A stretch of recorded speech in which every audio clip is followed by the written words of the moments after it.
आदिवासी कौन है ये पहले जान लो। आदिवासी आज का डेट में हमारा राजा है मेरे भाई। भारतीय जनता पार्टी इसको राजा बना दिए। हमारे जो द्रौपदी मुर्मू जी हमारे राजा हैं, तो वो आदिवासी समाज से बिलोंग्स करती है, तो वो तो राजा बना दिया हम लोग। तो और क्या चाहिए भाई? ये धर्म की राजनीति करने वाले लोग, ये नफरत की राजनीति करने वाले लोग, ये आरक्षण की राजनीति करने वाले लोग, ये संविधान की राजनीति करने वाले लोग, इनके बारे में कुछ नहीं पता। ये देश में नफरत और दंगा फैलाने का काम कर रहे हैं पत्रकार महोदय। इंडी गठबंधन वाले जो लोग हैं, जब कोई मुद्दा मोदी के खिलाफ नहीं मिलता है तो ये लोग सामाजिक ताना बाना को तोड़ने के लिए कभी जाति सेंसस, कभी जातिवाद, कभी दलित की मुद्दा, कभी आदिवासी का मुद्दा। अनुराग ठाकुर ने हमको गाली दिया, मुझे तो गाली दिया, मुझे गाली दिया, मुझे गाली दिया।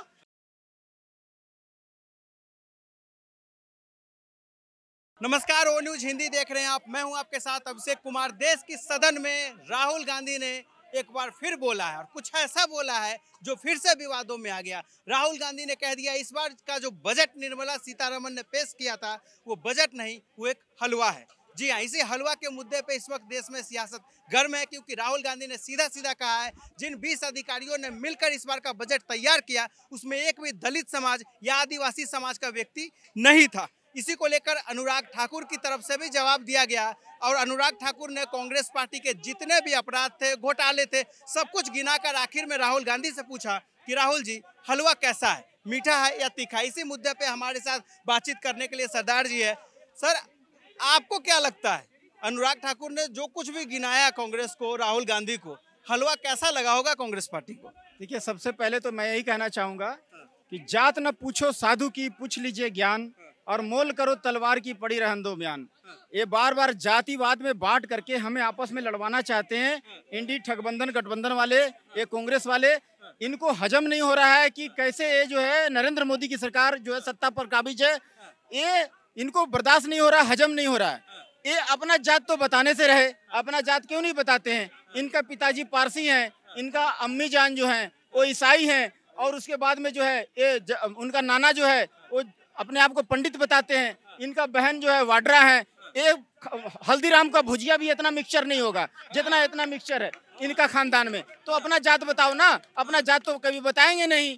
और हमें हिंदू मुस्लिम लड़वाएंगे, हिंदू मुस्लिम ये सोचते हैं कि सरदार यहाँ जितना है वो हमारा पॉकेट का चीज है, जितना मुसलमान है हमारा पॉकेट का चीज है, जब चाहेंगे इनको यूज करेंगे, ये मेरे लिए लड़ेंगे, ये मेरे लिए जेल जाएंगे, ये मेरे लिए मार खाएंगे, ये चाहते हैं। और ये हमें क्या पूछ लिया राहुल गांधी से? अखिलेश यादव खड़े हो गए समर्थन में, कहते हैं ये जाति की राजनीति अब बीजेपी वाले कर रहे हैं। देखिए, अखिलेश यादव जी जो है ना, वो कौन सा दूध के धुले हुए हैं? वो राम भक्तों पर गोली चलवा दिए हैं उनका पिताजी।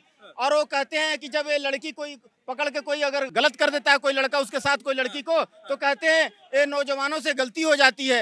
ये जो है इनकी मानसिकता यहीं से समझ में आती है।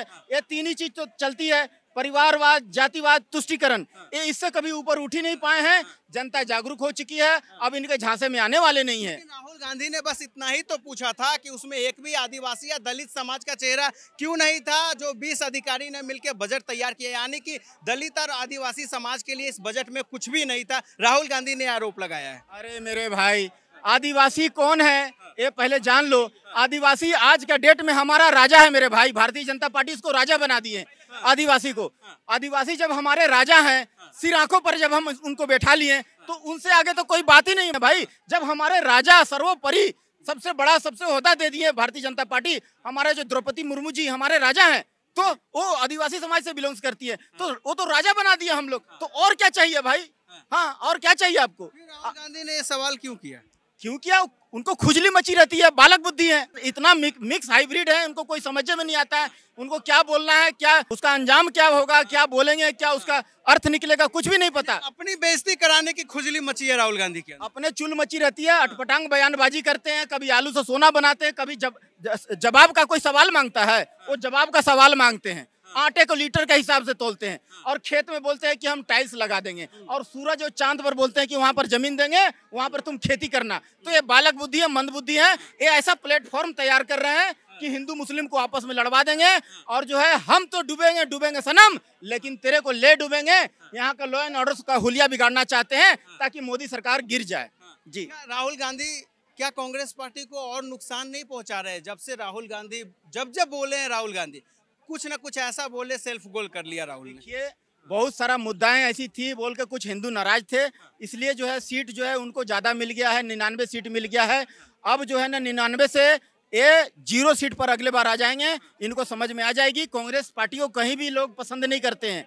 ये तो मजबूरी थी, कुछ लोग नाराजगी से इनको, उनके पास ऑप्शन नहीं था, इसलिए इनको दे दिए वोट कि एक बार तुम तो जी ले बेटा, एक बार जी के खा ले 99 सीट से। आज जो कांग्रेस जो है ना 140 साल बूढ़ी पुरानी पार्टी है, इनको जनता नकार चुकी है, ये इनका पैर जो है कब्र में लटक चुकी है, इनको जनता दोबारा लाना नहीं चाहती है, पसंद नहीं करती है। क्यों? ये धर्म की राजनीति करते हैं, तुष्टीकरण की राजनीति करते हैं, जातिवाद की राजनीति करते हैं, हमें तोड़ना चाहते हैं। ये भारत बचाओ न्याय यात्रा निकाले हैं, लेकिन वो भारत बचाओ न्याय यात्रा नहीं था, वो परिवार बचाओ यात्रा था। परिवार बचाओ, कांग्रेस बचाओ, ये न्याय यात्रा था कि कांग्रेस बचाओ भैया, कोई तो बचा लो कांग्रेस को, कोई तो बचा लो परिवार, कांग्रेस का परिवार तो कोई तो बचा लो। ये परिवार बचाओ और कांग्रेस बचाओ न्याय यात्रा था। सर, राहुल गांधी ने देश के बजट को हलवा बता दिया है, क्योंकि कैसे देखते हैं? ये पूरी तरह से हारी हुई पॉलिटिक्स का नतीजा है। और आप 2014 तक जो डटी पॉलिटिक्स कांग्रेस ने किया 65 सालों के राजकाज में, वो डटी पॉलिटिक्स का अंत हो गया 2014 में। राहुल गांधी सबसे पहले अगर हलवा बता रहे हैं बजट को, तो राहुल गांधी को ये भी समझ में आना चाहिए कि हलवा फिर भी मीठा होता है। उनके पास तो अब भुना हुआ चावल भी नहीं बचा है राहुल गांधी के पास। उसके बाद जब बात करते हैं बजट पे, तो ये जब एनडीए की सरकार बिहार में नहीं आई थी, अभी बिहार को जो बजट मिला है, सबसे ज्यादा ये लोग बिहार को हमेशा से पिछड़ा राज्य सोचते थे। ना तो इनको कर्नाटका पे कभी ध्यान था, ना कभी बिहार पे ध्यान रहा है। लेकिन आज अगर बिहार पे ध्यान दिया है आदरणीय प्रधानमंत्री मोदी जी और नीतीश कुमार जी, तो इनको खुजली हो रहा है। ये इनसे पूछिए कि जब केंद्र में यूपीए की सरकार थी, राजद की सरकार थी बिहार में, तब इनका बजट कहाँ जाता था? तब ये हलवा में चीनी कम डाल करके देते थे क्या? और अगर चीनी कम डाल करके भी देते थे तो वो हलवा किसके थाली में जा रहा था? लालू यादव के पेट में जा रहा था, तेजस्वी यादव के पेट में जा रहा था, सिंगापुर में जमीन खरीदा जा रहा था। तब यूपीए की सरकार, तब राहुल गांधी कहाँ गए थे? और राहुल गांधी तो ये नफरतों की राजनीति करने वाले लोग हैं, ये तोड़ जोड़ की राजनीति करने वाले लोग हैं। इनको समझ में नहीं आता है कुछ भी। ये कहते हैं आदिवासी दलितों पिछड़ों की बात करते हैं। इनको आज ये पूछिए कि आज ये भूस्खलन हुआ है वायनाड सीट से, जहां से ये लोकसभा के सांसद हैं, पूछिए वहां जाकर के आरएसएस धरातल पर काम कर रही है, राहुल गांधी कहाँ है? राहुल गांधी क्यों नहीं धरातल पे जाकर के काम कर रहा है? ये लोग नहीं करना चाह रहे हैं। ये लोग हमेशा से नफरत की राजनीति करना चाहते हैं। राहुल गांधी का कोई मुद्दा नहीं बचा है। जब इनको लोकतंत्र, संविधान और आरक्षण सारा कुछ फेल्योर हो गया, तो अब इनको लगता है कि देश के जो दलित समुदाय है, ओबीसी समुदाय है, SC/ST समुदाय है, इनको उपयोग करना चाह रहा है, जो वो पिछले कर रहे हैं। ये वक्फ बोर्ड में किनका उपयोग हुआ है? उन्हीं का उपयोग हुआ है कि नहीं? के अंदर एक दूसरे की अब जाति पूछी जा रही है। क्या जाति की राजनीति अब देश में हावी हो गई है क्या? वही सबसे पहला बात कि जाति, यही कहते हैं कि अगर जाति की राजनीति हावी हो रही है, तो आप मुसलमान के लिए भी बोलिए कि जातीय जनगणना मुसलमानों में भी होनी चाहिए। ये जाति में बांटने का काम जो है शुरू से कर रही है, जब से देश आज़ाद हुआ है। पहले इनकी दादा दादी, नाना नानी किया करती थी। आज राहुल गांधी भी देश में जातिवाद फैला करके देश के हिंदुओं में दरार डालना चाह रहा है। और अगर जातिवाद जरूरी है, तो आज मुसलमानों में भी जितना शेख, पठान, खान, जितना सैयद, हुसैन वगैरह होता है, उनकी भी जातीय जनगणना करवाइए, तब देखें आपको ये कैसा कानून है, ये कैसा संविधान है कि जातीय जनगणना होगा तो सिर्फ हिंदुओं का होगा। अगर जातीय जनगणना करवाना है तो दोनों के पक्ष में करिए। ये धर्म की राजनीति करने वाले लोग, ये नफरत की राजनीति करने वाले लोग, ये आरक्षण की राजनीति करने वाले लोग, ये संविधान की राजनीति करने वाले लोग, इनके बारे में कुछ नहीं पता। ये देश में नफरत और दंगा फैलाने का काम कर रहे हैं पत्रकार महोदय। राहुल गांधी ने कहा दलित और ओबीसी समाज का एक भी चेहरा नहीं था बजट बनाने वाले 20 लोगों की सूची में। तो क्या अब सदन में अब यही सब होगा, जाति की राजनीति? है ना, एक बार और राहुल गांधी ने सवाल उठाया था कि सीनियर मोस्ट सेक्रेटरी लेवल के जो अधिकारी हैं, उसमें कितने ओबीसी हैं, कितने दलित हैं। इसका जवाब उनको मिला। उन्होंने कहा कि एक सीनियरिटी के आधार पर उस पोस्ट पर लोग पहुंचते हैं। आपने जब बहाल किया था IAS अफसरों को, वो लोग धीरे धीरे सीढ़ी बाई सीढ़ी प्रमोशन पाके इस लेवल तक पहुंचे। अब आप बताइए कि आपने जो बहाल किया था वो किस तरह के लोगों को बहाल किया था कि प्रमोशन पाके सेक्रेटरी लेवल पे पहुंचे। जो आज उसमें आप दलित ढूंढ रहे हैं, आप उसमें ओबीसी ढूंढ रहे हैं, आप उसमें अल्पसंख्यक ढूंढ रहे हैं। तो ठीक उसी प्रकार का फिर से पॉलिटिक्स इन्होंने शुरू किया है कि बजट बनाने में दलितों की कितनी हिस्सेदारी है। सवाल ये होनी चाहिए कि बजट में दलितों के लिए कितना है, आदिवासियों के लिए कितना है। बजट किसने बनाया, वो एक विद्वान लोगों का काम है, पॉलिसी लेवल के लोगों का काम है, वो लोग बनाते हैं। आप देखिए ना, संतुलित बजट इस बार का जो बजट पारित हुआ है, संतुलित बजट पारित हुआ है। और आप ये बताइए, क्या ये जरूरी है दलित और आदिवासी समाज का व्यक्ति उन कर्मचारियों में नहीं, इस समाज के लोग उसमें होंगे तभी उनके लिए हित की बजट होगी? कोई आवश्यक नहीं है। जब कोई मुद्दा नहीं मिलता ना, आप देखेंगे इंडिया गठबंधन व इंडी गठबंधन वाले जो लोग हैं, जब कोई मुद्दा मोदी के खिलाफ नहीं मिलता है तो ये लोग सामाजिक ताना बाना को तोड़ने के लिए कभी जाति सेंसस, कभी जातिवाद, कभी दलित की मुद्दा, कभी आदिवासी का मुद्दा। आप देखिए ना, इसके पहले राष्ट्रपति दलित थे, अभी आदिवासी राष्ट्रपति है। 65 सालों के कांग्रेस के शासनकाल में कभी सामाजिक न्याय मिला लोगों के साथ? कभी नहीं मिला। मोदी 2014 के आने के बाद सबका साथ, सबका विकास, सबके विश्वास की बात किए हैं और एक देश आर्थिक समृद्धि की ओर बढ़ चुका है। अब इस आर्थिक समृद्धि के बढ़ते दौर में कैसे अपने आप को राजनीतिक रूप में स्थापित करें, इसलिए इन लोगों ने जाति जनगणना का सवाल उठाया। हम कहते हैं बिहार में जाति गणना आपने करा लिया, बिहार के लोगों की दशा कितनी सुधरी, क्या मिल गया? तो ये पूरी तरह से हिंदुओं को डिवाइड बांटो और राज करो की राजनीति के आधार पर सभी मजहब में जातियां हैं, आप उसकी बात तो नहीं करते। बंगाल में ओबीसी कोटे में अल्पसंख्यक लोगों को डालकर ओबीसी का कोटा खा गया, आरक्षण खा गया।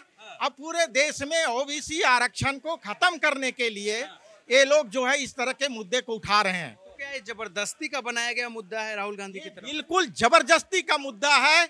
संसद भवन को एक ऐसा विपक्ष का नेता मिल गया है जिसको बालक बुद्धि, मोदी जी ने सही कहा, ये बालक बुद्धि का बच्चा, इससे अच्छा वो हमारे कलकत्ता अधीर रंजन चौधरी विपक्ष के नेता थे जो कम से कम समझदारी के साथ बोला करते थे।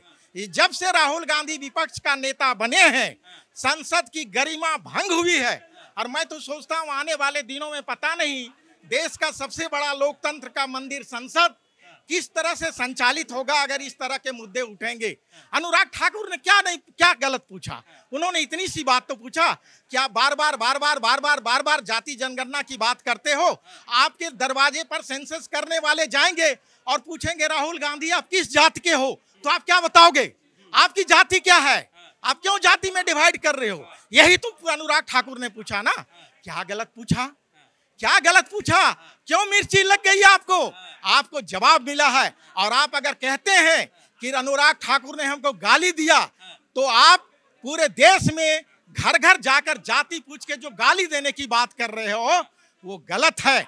आप जातियों में मत बांटिए। देश आगे निकल चुका है, देश युवाओं का देश है और युवा पढ़ लिख रहा है, राजनीति को भी समझने लगा है और इसीलिए आपको सत्ता से दूर रखा है। इस बार 99 का चक्कर है। आने वाले चुनाव में अगर ये डटी पॉलिटिक्स आपने जारी रखा तो 9 सीटें भी नहीं मिलेंगी और मैं कहता हूं 10 सीटें भी मिल जाएंगी। क्यों? आप अल्पसंख्यक राजनीति करते हो, आप हिंदू मुसलमान की राजनीति करते हो, आप खुलेआम टोपी, जालीदार टोपी पहन के ये बात कहते हो कि हम तुम्हारे हैं, हम तुम्हारे हैं, तुम हमको पहचानो। तो बाकी जो भारत के मूल हिंदुस्तानी हैं वो कहां जाएंगे? तुम किसकी राजनीति कर रहे हो?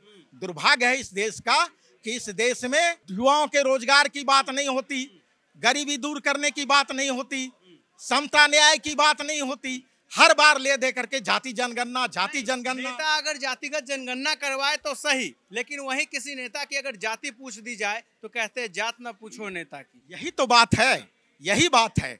उनको इस बात पे कहना चाहिए अनुराग ठाकुर को कि मेरी जाति ये है।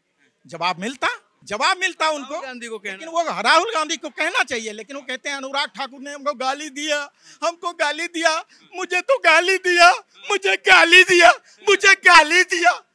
अरे तो यही गाली तो तुम घर घर जाके सुनने दे रहे हो लोगों को, रो क्यों रहे हो? क्यों मिर्ची लग गई? अनुराग ठाकुर ने सही सवाल पूछा जो हजारों युवा, लाखों युवा सोशल मीडिया पर यही सवाल उठा रहे हैं कि जातिवाद की राजनीति करने वाले राहुल गांधी बताओ तेरी जात क्या है, तेरी जात क्या है? अब सोशल मीडिया उठा के देखिए, ट्विटर पर लोग। जनगणना लागू हुआ, कांग्रेस भी उस गठबंधन का हिस्सा है बिहार में। वही तो मैं पूछ रहा हूँ, बिहार को क्या मिला? बिहार में जाति जनगणना हुई तो बिहार को क्या मिला? बिहार को क्या मिला? लोग कह रहे हैं मेरे पास तो कोई आया नहीं, मेरे पास तो कोई आया नहीं। मैंने मुझसे तो कोई जाति पूछा नहीं, फिर मेरी जाति जनसंख्या इतनी क्यों बताई गई? वहां पे पूरी तरह बिहार में जाति जनगणना फेलियर हुआ है, और जिसकी जाति जितनी मात्रा में थी सेंसस में उससे भी घटा दिया गया है। कहाँ गए लोग, ये सवाल है। उसमें भी धांधली हुआ। इसलिए भी धांधली हो ही नहीं सकता है। क्या गारंटी है कि आप मुझसे जाति का सवाल पूछ रहे हैं तो मैं ब्राह्मण हूँ, मैं सही तरीके से आपको बता दूंगा, या मैं दलित हूँ सही तरीके से बता दूंगा? नहीं बताऊंगा। और वहाँ जो सेंसस करने जाते हैं वो अपने मन से अपनी मनोवृत्ति के अनुसार वो टिक लगा देते हैं। इसलिए जाति जनगणना इस देश हित में नहीं है, समाज हित में नहीं है। ये हिंदुओं को बांटो और राजनीति करो, वोट बैंक की पॉलिटिक्स है, और इसे बंद होनी ही चाहिए, और इसे बंद होनी चाहिए।